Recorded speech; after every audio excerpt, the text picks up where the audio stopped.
Welcome back, guys. I'm doing a carb clean on this Troy-Bilt snowblower that sat for a year.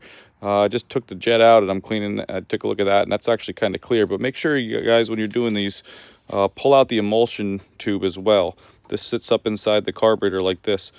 You can see on this one kind of that the end of this emulsion tube is blocked. So there's a lot of small holes in the sides here. They look like they're clear, but can't see through that, guys. So something got gummed up at the end of this. So if you just clean the jet as well as the pilot jet, it still wouldn't run for you. So make sure you get that the emulsion tube out. I usually just tap it a few times and it'll pop out. So all right, guys, check out my other materials. I have a bunch of videos on cleaning these carbs, and I'll catch you guys next time. Thanks for watching.